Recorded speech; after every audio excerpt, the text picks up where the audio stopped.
GLAM, Los Angeles. Hi, Kirby. Hi, Sarah. Welcome to Los Angeles. How's my face look, Kirby? It looks so sculpted and Bright and glowy. Thanks. It's not because of sleep, because I'm not getting a ton of that. It's because of our guest today, Joomee Song, Yay. who is an LA-based esthetician known for her holistic approach to skincare, emphasizing internal health for external beauty. I mean, look how beautiful she is. Oh my God, thank you so Literally much. a walking billboard for her own business. Oh my God. Fun fact, I have still not seen Joomee. Not because she hasn't wanted to see me, but because I fell ill and it was the most devastating thing. But when I first met Joomee many years ago at this random event in Culver City, it was at like a garage. It was a Totally, exactly. Do you remember Was it like a this? smog shop? Yes. Okay. I was like a garage. Yeah. The smog shop, everyone was like, you haven't seen Joomee? Like, Yeah. it was like I had 3 heads or something. I'm like, I'm so embarrassed. Marie Lodi wrote a story for Fashionista, and it was like, if you know, money was no object, what's like one treatment in LA that you would get like, you know, all the time?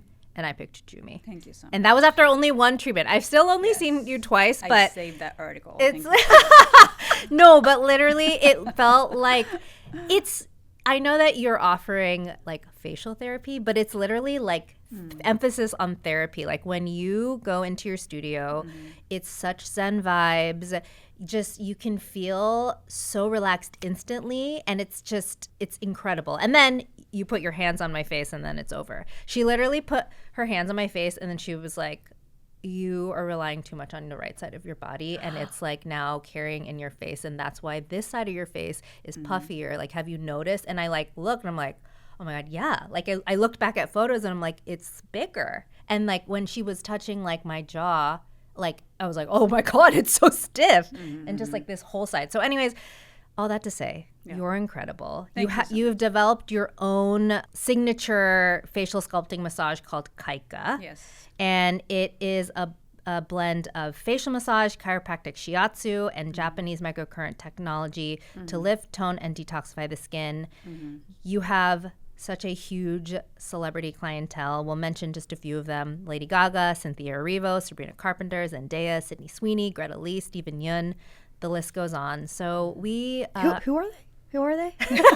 just a few like I don't budding think I- starlets. Wonderful known celebrity clients Up too, and coming, right? Right, Yeah, right. Yeah. But we just want to pick your beautiful brain about everything that you do, and this is our self-care episode. Well, because it's Valentine's Day, so we want to just focus on things that we can do to like make our inner self feel great. Joomee, before we get into that though, I wanted to ask Kaika, what does that mean? What does that word mean? Kaika, it means to bloom in Japanese. So this is years ago.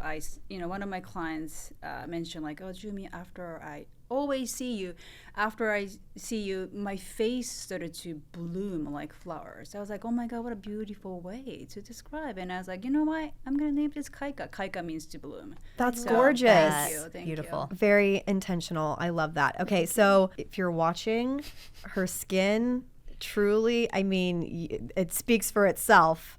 So Joomee, what is on your face, or what products are you loving right now? Right now, Shiseido Beneficence Eye Cream is the bomb. I massage with that. And then, I love to cleanse my face with Oak Essentials Milk Cleanser. Have you guys tried really? it? Yes. It's such a silky, milky cleanser, It's beautiful. right? And then I use Retinol face cream, and I put Badger sunscreen, which you can find like Whole Foods. What is the brand? Badger. Oh, Badger. Badger, Yeah, yes. the baby sunscreen. Yes. Oh. I love that sunscreen, and you can find them anywhere actually. Yeah. And it's only like $20. Yeah, it's an affordable sunscreen. Oh, okay. I need to buy that. Even when I see you and I'm like, what are you using? What are you using? And it's like, doesn't even matter. It's not even about that. You know what I mean? Yeah. She's like, it's more about the facial massage that you do. And then again, the beauty from like within. So like the stress and all that. It's okay. So let's talk about how you came to be this celebrity esthetician. You grew up watching your grandmother's rituals that like made you really interested in facial massage. Exactly. And then you pursued formal training in Japan and also the United States. How would you compare Japan's approach to facials versus the United States? As you know, in Japan, we pay attention to details, right? A lot of like detail, like the practice that we have to do. So like in Japan, as an esthetician, like you have to kind of scoop a cream in a certain way and apply a cream for 45-degree angles, like things like that, to a point where like if you don't follow a very specific guideline by your master, you'd be like really schooled. So, but you know, in America, it's all about, do your own thing. You step, you follow step 1 to step 5, and as long as you do that, you can do 30 minutes extractions, or you can enjoy whatever you want to do. So I do like both of the culture. However, we all have strength, as a practitioner, as an esthetician in us, so that I want everybody to find what that thing is, your niche and your strength and what you're passionate about. If it's extraction, if it's doing waxing, if it's doing chemical peels, if it's doing massage, that's great. But find that one thing and just dig deeper.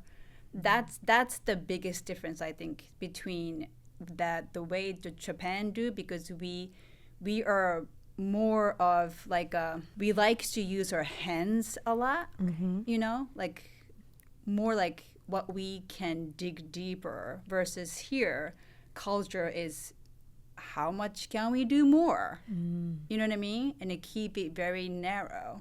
It's like a lot of tools here. Yes. Like a lot of machines here. Right. And you guys are really focused on the touch and like actually being able to physically be in connection with another like person. Making it like mastering it. Yeah. You know what I mean? Yeah. Of course it's changing, unfortunately. I mean, because of, a lot of Western culture has been, influenced in a country. But however, so here we use so many machines: microcurrent, microdermabrasions, galvanic, radio frequency, I mean, you name it. Yeah.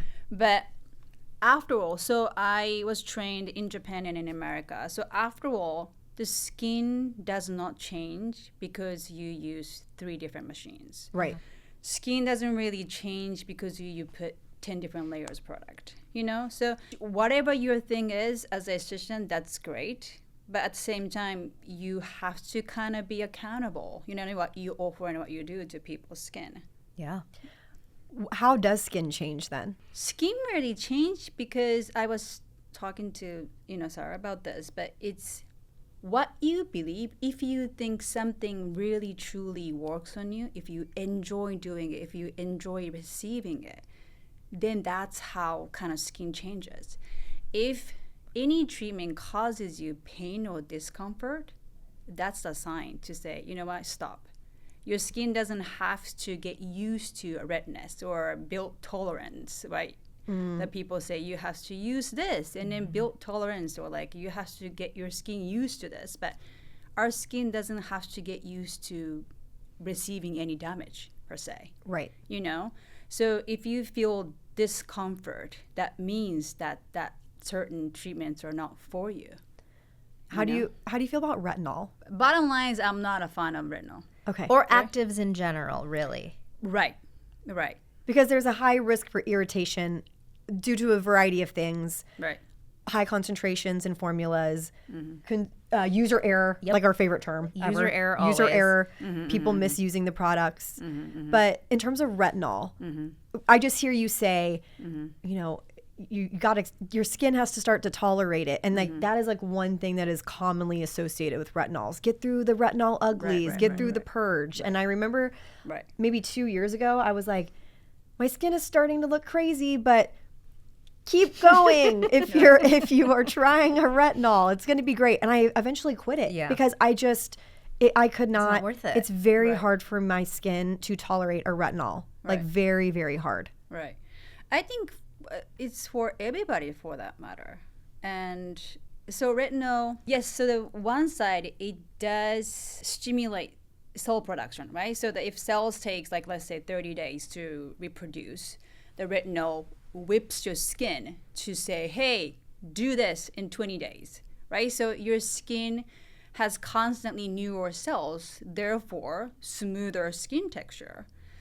But in order for you to get that one thing, smoother skin texture, you are like literally losing 90% of goodness, you know, which is your own immune system, creating more inflammation. Inflammation is the one that causes aging to begin with. So my question then, what is the even point of doing retinol? I'm not saying not to use it, but if you were dying fan of retinol, just do it moderately. Like maybe once a week, Right. every other week. Yeah. You know what I mean? Not every day. Yes. And you feel the same about vitamin C? Vitamin C is because vitamin C comes in like oil form rather than like acidic, like a liquid form. So if you were to use vitamin C, just use that in a like oil form, like oil base, like such as in a cream, such as in oil, rather than like a very strong acidic type. Yeah. You know, a lot of cream surprisingly already has vitamin C, so you don't have to layer 2 vitamin C product. Just one is enough. Yeah. You know. Yeah. Totally. In addition to that, in addition to the actives that you do not really believe we need, you also don't believe that we need to be exfoliating as much or even cleaning our skin, like cleansing our skin. You were telling me that it's just stripping like the oil that we need to keep our skin to look young, right? So you yourself are not a big over cleanser. Correct. I only cleanse once a day. I rinse my face in the morning usually. The reason why I say it because, let me just rephrase that. So I'm not a fan of over exfoliating, you know? For certain skin, I do see that exfoliation sometimes is needed. You know, such people who has really thick acneic skin, you know, or super greasy, oily skin, or like a teenager who's going through hormonal changes. But not every day. Nobody needs to use that acidic ingredients every day. Because again, you really have to think about, because our skin is capable of balancing itself out. So if your skin needs a little bit of additional help, just give that little bit, not every day. More doesn't mean better whatsoever. You kind of have to find a happy medium. And how do you know that? Is when your skin is burning, don't use it. When your skin is irritated, don't do that. If you feel burning, if you feel irritation, if your skin was just so red and so irritated, don't do it. Just you know what I mean? Just have a healthy relationship between your skin and then what you do to it. Like whipping, stripping, burning, it's not the way. You really have to take more like mindful approach. If your skin is screaming for help, listen to it. So what do you do when your clients come in who have really textured skin and they want it to be smooth and glowy? Like, what do you recommend? When you say textured skin, what do you mean by that? Like acne or even Enlarged pores. yes, enlarged pores, or maybe like wrinkles, fine lines, and they don't want to see that. So acneic skin and then aging are two separate Yes. things, right? So when they have enlarged pore, like let's say, your pore size or your pore size, there's nothing really you can do about it. You know what I mean? Even though with lasers, the size of your pore doesn't really change. But if you don't like let's say the scar that you created from picking, I normally send them to a doctor to get a laser, you know? I think that is like most efficient, practical way to reduce scars. For wrinkles, oftentimes it comes from dehydration. And then that dehydration comes from overusing or overdoing something, you know? So when I redirect them, not to cause more damage on a daily basis, and just massage your face and use gentler product, the wrinkle will be reduced significantly. You'll be surprised. So yesterday when you saw me, I mentioned you put your fingers on my face, and then you were like, you're overusing your right side. And it really is true. Like, I'm right-handed, one. I definitely use my right side of my body, probably, more weight on my right side. And the right side of my neck is much tighter. And then that, of course, affects my face. But I didn't really realize there was that connection until you were massaging my jaw, and it was just so much tighter than this side. Mm-hmm. Can you explain how that works, like how overusing one side of your body can lead to tightness or facial asymmetry? So overuse, or just we all have one side that is more dominant, right? So in your case, you rely on the right side more. You chew more on the right side, and I believe your right eye was your dominant eye, right? So this side of face is just constantly working and is sitting in driver's seat. So and then on top of it, you use more on the right side because muscles are attached to each other. So if the one side is so stiff, it unfortunately causes almost like, effect on another. So how to prevent that is you understand that you do chew more, you know what I mean? Or you use more on the right hand. So you kind of have to be like, mindful. Again, why don't I try to chew more on the left? Why don't I try to hold toothbrush on the left side? I was going to say, You know what I mean? I heard that it's helpful for your brain to wake up in the morning, you do a breathing exercise, and then the first thing when you go to brush your teeth, you use your non-dominant hand. It's actually a lot harder. Yeah. I started to try to do that this week. I'm like, I'm a left-hander. Yeah. Brushing your teeth with the non-dominant, it's so hard.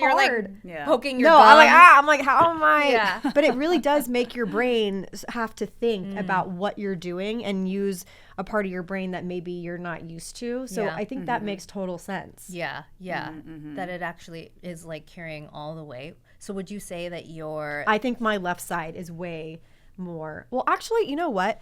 When I chew, I usually chew on my right side. So like if I'm looking in the mirror, I don't know, you tell me, Jumi. I feel like he's on the right side too. So when I if I'm doing my makeup and looking in the mirror, I can literally see my masseter muscle. Like there's sometimes like an indentation, like a shadow. It's like very faint, but I can feel it right now and see it. And it's because I chew primarily on my right side. I don't know why I don't chew as much on my left, but I do notice that I chew on my right. I think it's just like a natural human thing. It's nothing that we can really change, right? Unless 100%. We're like actively thinking. Exactly. But then my left side of my neck is tighter. Oh, interesting. Than my right. I know some people are like that. Yeah. But I feel like mostly everything on my left side, it's making sense what you're saying. It's just I know specifically because for the chewing, my right side. Yeah. Like this side is always, when I used to get masseter Botox, which I've gotten it a few times, but not a lot. It would relax, but I would get more in this side than on this side because this muscle is not as prominent. Because when the masseter gets so tight, because this is, there are lymph nodes, like lymphatic drainage and capillaries and nerves, they're all kind of cross here. When these muscles are so tight, it compresses those system. And therefore, if your face, you use more on the right side, unfortunately, your sinus starts to clog up more on the right side. Oh, so really? Like the droopiness starts to happen on the right side. It's very subtle, but there's a reason why your one-sided face is puffier than the other. That's crazy. Yeah. Very fascinating. Right. So you also don't really believe in like injectable use, which I'm sure is really difficult for you in your business. Oh my gosh, I was hoping that we would talk about this. Sorry, I didn't write it down. No, because when we saw Jumi at the Renutrieve event, our press trip, we were talking all about this stuff. And we're like, give us the tea. And you really were sharing that like you have seen people in the past where you were like, I would never send anybody to this doctor or this plastic surgeon or this dermatologist. What do you feel has gone wrong in the injectables world that you feel so strongly about? So here's what I'm going to say to this. So why does freezing face consider as anti-aging? I would love to know. Freezing your facial muscles which means it freezes the function around it, right? Including reproduction, regeneration, detoxification. Those systems are frozen too, somewhat. So tell me, what is that anti-aging? Like, it's not even like related, right?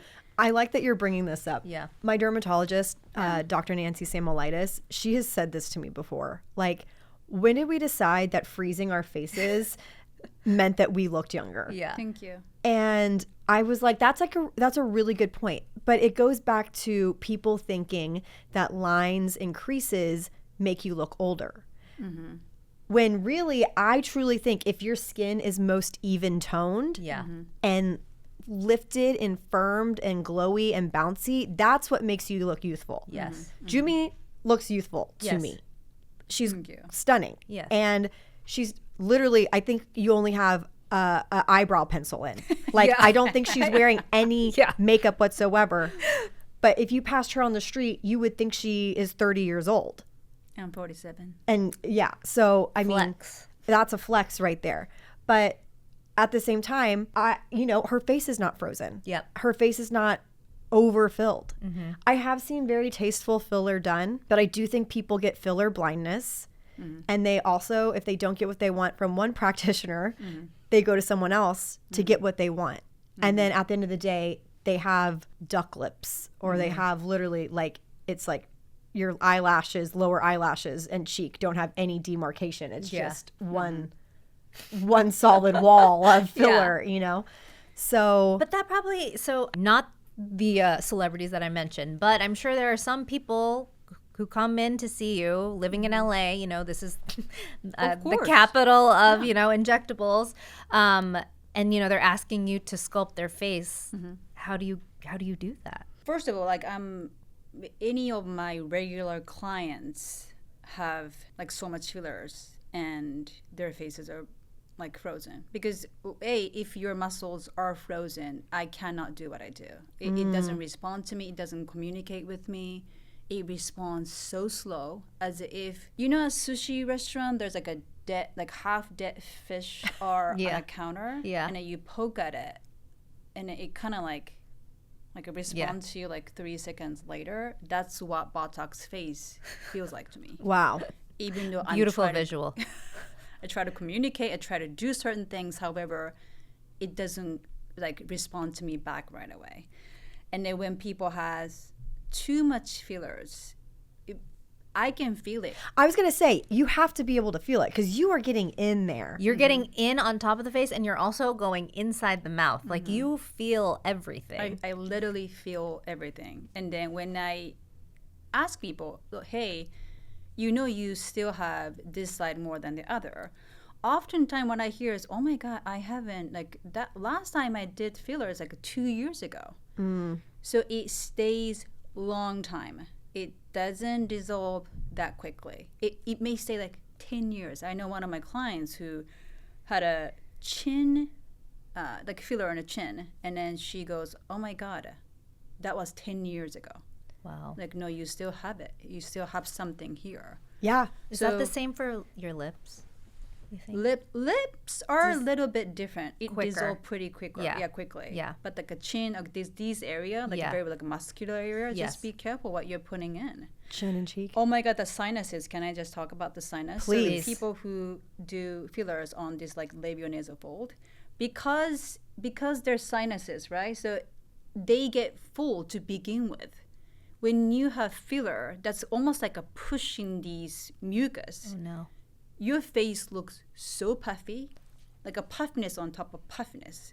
So you want to think about, like, by puffing up your face, how does that youthful face? That's Yeah. a good You know point. what I mean? Yeah. I really like how you explain that, because sometimes people think that they're getting a moderate amount of filler, but because of where it's placed, Yeah. it could potentially make you look puffy regardless. Oh my God, and it moves around. Those fluid, the actual fluid moves around. So one day your doctor may put more on the left side or right side. Right. But our actual inflammation move around. So you have to be aware of that too. Wow. You know? This is maybe a stupid question, but can you like massage the filler to go I away? wish I can.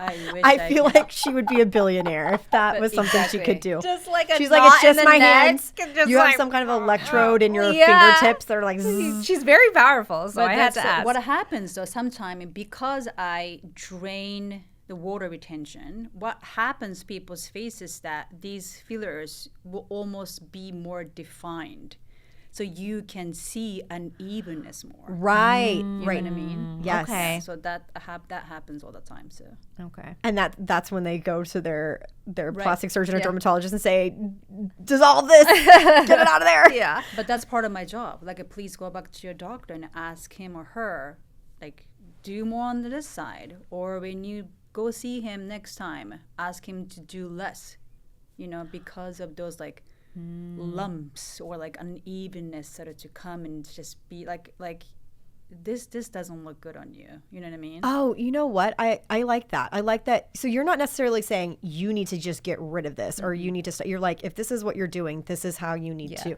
Now that Even we it can out. actually see. Yeah. Exactly. Fascinating.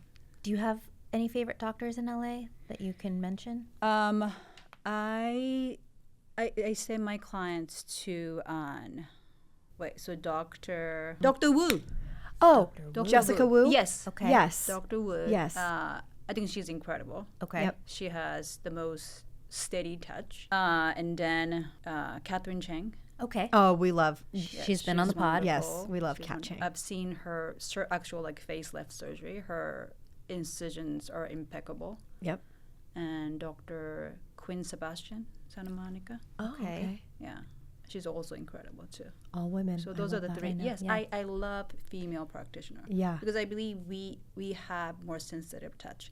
Nothing against male doctors, but female doctors have consistently very like light, feminine touch to me. There is a male gaze after all. Yeah. So. And that makes sense to me. Yeah. Yes. Okay, let's talk about clients and prepping for a big event. Can you walk us through a timeline? Let's say, I don't know, let's say you're working on Mikey Madison. She's an Oscar contender for Best Actress, young woman. She gets nominated for an Oscar last month. She comes to you and says, Jumi, I need to look the best I've ever looked. Let's walk through what you're doing with her up until the Oscars, like a month later. So if I have a month with her, Yeah. and if her face is just untouched, right? This is Yes. the first time you seeing Mikey. Yes. Okay. So I would ask her to come in at least a month, like 4 times. Maybe like once a week, or it could be like 2 weeks and then like twice during that Oscar week. The reason why is because what I do is I reprogram, I retrain the muscle to do what it needs to do, what it's supposed to do. And then for me to kind of make that happen, her and her psyche has to trust what I do. And then once that connection happens, and that usually happens like after first or second session. And then because I only have a month, so like a third or fourth or fifth session is just all about me kind of like feeling her face, working on a tighter side and try to make it even more. And people ask me like, hey, do you do anything different before those events? Doing the same thing is the whole point. Like, try not to do anything different. That's the whole point. Yeah. So my goal is it's like almost like prepping for the Olympics, right? And then like a day before the Oscar, a day before a huge event, because of your face is already like impeccable position, that your face will be able to hold and perform on the day of the event. Oh, that makes so much sense. Yeah. Okay, so you went on tour with Lady Gaga. This was when she was filming. Right, exactly. I was, 5'2". A Star Stars Born? Born? Oh, Stars Born. Yes, Stars yes, Born. yes, yes, Okay. yes. Or you've seen, she's one of your like longtime clients. I love So when you're on set with someone like that or on tour, are you massaging their face every day? So as much as I can. That is my dream. I know, Oh my I God. Oh my God. Yeah. Okay. So, and it's maybe not for like an hour, but it's like, you're just looking at their faces and you're like, this is what needs to be done so that it's even, glowing, bright. Exactly. It can be like a 10 minutes or 15 minutes. Wow. That's why I always say to people, like, just massage your face even like 3 minutes. But what's important that you do that every single day. The consistency is the important part. You just feel your face and understand how your face holds tension, where the tightness comes from. And for you to have that understanding of your face is the key. Right. So how often are you massaging your own face? Every day. Twice a day? Once a day. At night? Okay. I like to do it at night because that's when I have time after, my kids go to bed, me sitting in the bath, and then usually I massage my face. Like literally like maybe 3 minutes, Okay. maybe 5 minutes, but do that every single day. I want to just go back quickly to the prepping for a big event. Yeah. You mentioned like if Mikey was first coming to see you and then you would say, I want to see her at least 4 or 5 times. You could do 2 times the week of the Oscars, essentially. I think that's awesome because it means that she's able to still go out and do all of the Oscar week things without worrying about her face looking a certain way. So that's the downtime. major, exactly, that a lot of people ask me, like, oh, does my face look red, or it's going to be red or irritated?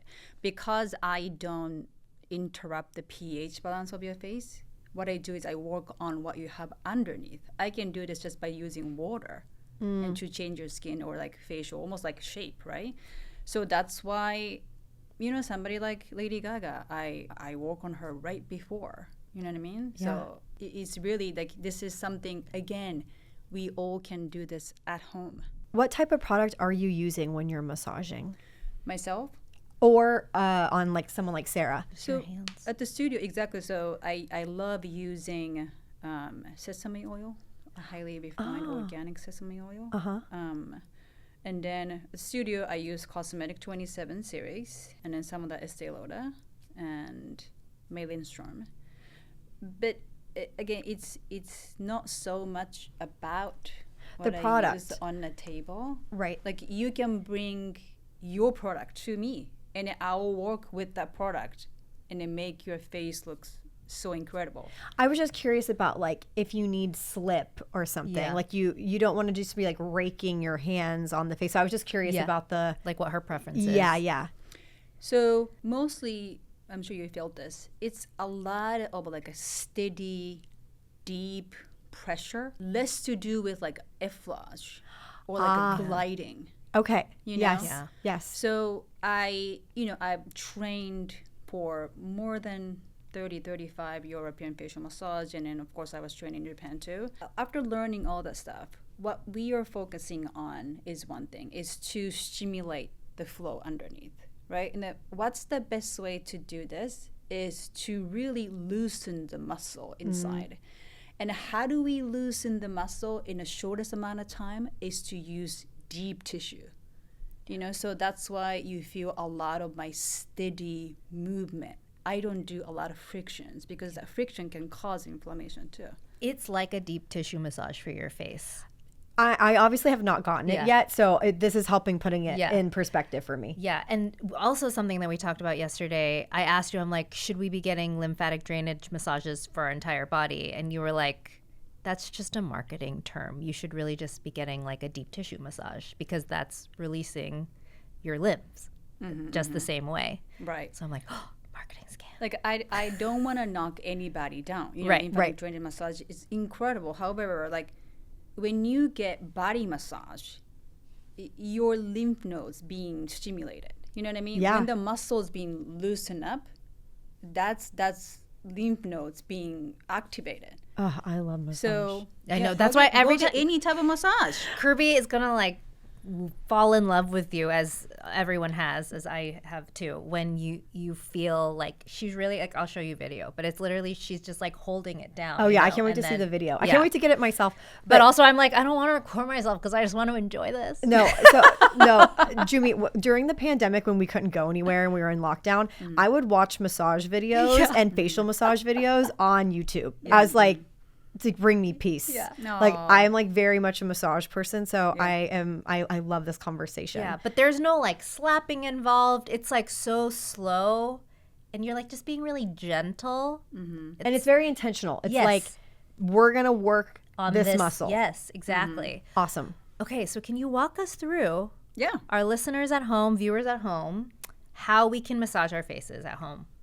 So let me ask you, like, what would be the most concerned area when you wake up in the morning? You look at your face, you go, like, Puffing it, my is it? sinus, I Okay, think, so for me. sinus, Or I don't know. right. What about you? For me, it's probably my eyes, feeling heavy, and then like maybe jowls, like this area. So the jowl takes almost like a 2-3 steps. So the sinus, let's just do Okay, the let's do sinus right? first. So the Okay. sinus is usually like around this area, right? So this is where the puffiness happens usually. So what you want to do is just imagine if you have like a shape of like a triangle bag underneath right here, right? And that's where you want to target. And when I say target, you're just pressing and release. Press, release, press, release. And then you do that a couple times. That's it. And then, of course, masseter is so important, right? So the gel, this has to be loosened first. Okay. Okay? This and this are like almost like siblings. Yes. Right? In order for this to drain, this has to be loosened. Okay. And the masseter too. So there is, if you feel your masseter and cheekbones, and there is this like indentation, almost like Yeah. your finger kind of like slip in. Yeah. Yep. So that's where the masseter almost like starts. Okay. Right? And then you again press and release.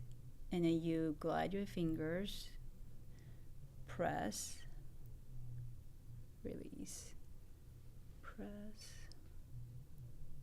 release, press, release. Oh, okay. You really want to cover from the beginning to the end.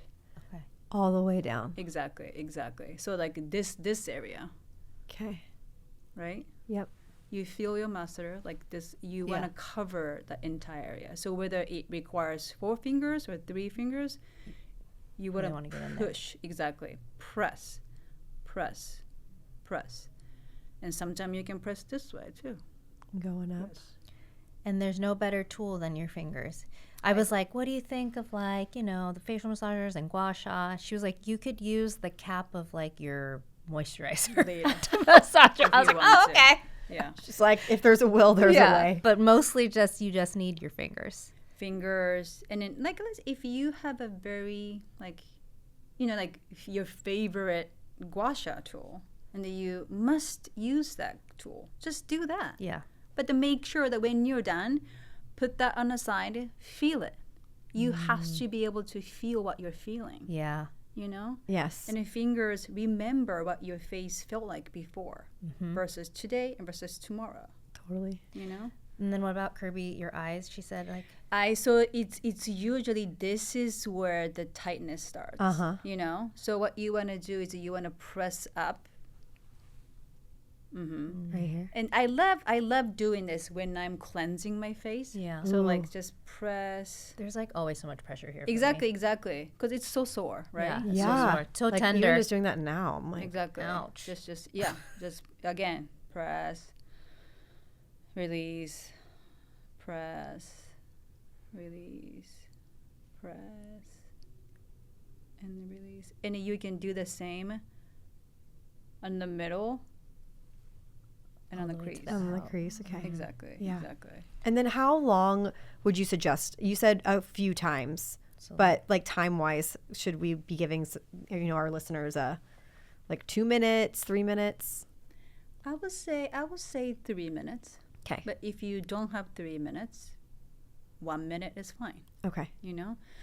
I don't want people to become too obsessive and then start to do like 10 minutes, 30 minutes, because it can cause nerve damage too. You know what I mean? Like longer doesn't mean better. Yeah. Like I said, it's consistency is the key. We all have to go home at night, everyone. I can't wait to take off my Massage makeup your and face. I know, do so this. easy, right? Just press. And it Just really press, is just press, like, press.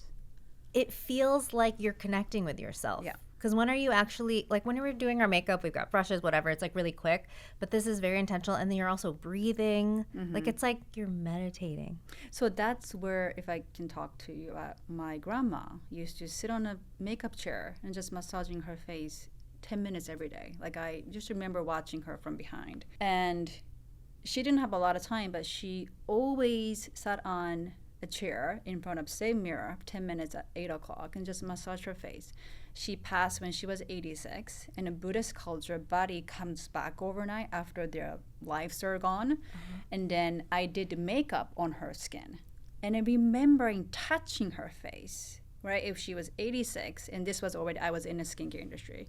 Her skin was just so happy and content. And I was like, wow. Wow.